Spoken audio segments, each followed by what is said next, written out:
ငတ်တလောက်စားရင်တကယ်ပဲတွေးတိုးသလားဆရာကြီးဒီနေ့ငတ်တလောက်ပေါင်းလေးနဲ့မြင်းမြင်းရက်ရက်စားလိုက်တာစားပြီးတော့စက်ကြိုးတွေတက်ခေါင်းတွေမူးလာလို့တွေးပေါင်းခြင်းကြည့်တာတွေးတိုးနေလို့ဆေးခန်းအမြန်ပြေးလာရတယ်ဆိုပြီးပြောကြတာခဏခဏပါပဲဒါဟာငတ်တလောက်ရဲ့အစွမ်းကြောင့်လားတကယ်တော့အဖြေကတင်းထင်ထောက်တာငယ်လုံးဝတခြားစီပါပဲငတ်တလောက်ကတွေးတိုးကိုမတက်စေပါဘူးဆေးပညာသုတေသနတွေအရငတ်တလောက်မှာ omega 3 fatty acid လို့ခေါ်တဲ့အကောင်းဆုံးအဆီဓာတ်တွေအများကြီးပါဝင်ပါတယ်ဒီ omega 3ကသွေးကြောတွေကိုကျုံဆက်နိုင်စွမ်းကောင်းစေပြီးနှလုံးကိုကာကွယ်ပေးတာမို့ရေရှည်မှာသွေးတိုးကိုတောင်ထိမ့်ညှိပေးနိုင်တဲ့အာနိသင်ရှိပါတယ်ဒါဆိုဘာလို့ငတ်တလောက်စားရင်သွေးတိုးရတာလဲတယံခန်ကငားမဟုတ်ဖေးချက်ပြုတ်နေပါကျွန်တော်တို့မြန်မာတွေကအယိုးနှိုးအောင်ဆိုပြီးစားငန်များအေးရှာလကာရည်ဒီနဲ့အကြာကြီးနှက်ထားတတ်ကြတယ်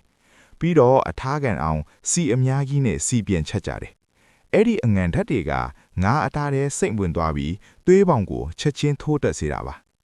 ဒါအပြင်စီပြန်ဟင်းကြောင်အစာကြီးဖို့ခန္ဓာကိုယ်ကအားဆက်ရတဲ့အခါ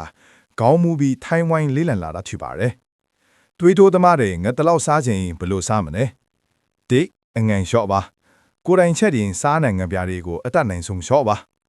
နှစ်အနစ်ကိုရှောင်ပါဆိုင်ကဝယ်စားရင်ငါးဘတ်ကိုပဲစားပြီးစီနဲ့အနစ်တွေကိုလုံးဝမဆန်းပါနဲ့သုံးအသီးအရွက်နဲ့တွဲစားပါတခွားတီတို့စားရဒါမှမဟုတ်ဟင်းရည်တစ်ခွက်ခွက်နဲ့တွဲစားရင်အငံတက်ကိုမျှတာစေပါတယ်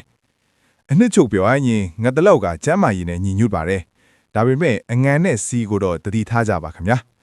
မိတ်ဆွေတို့ရောငတ်တလောက်စားပြီးရင်ဘယ်လိုခံစားရလိမ့်ရှိလဲcomment မှာမျှဝေပေးခဲ့ပါအောင်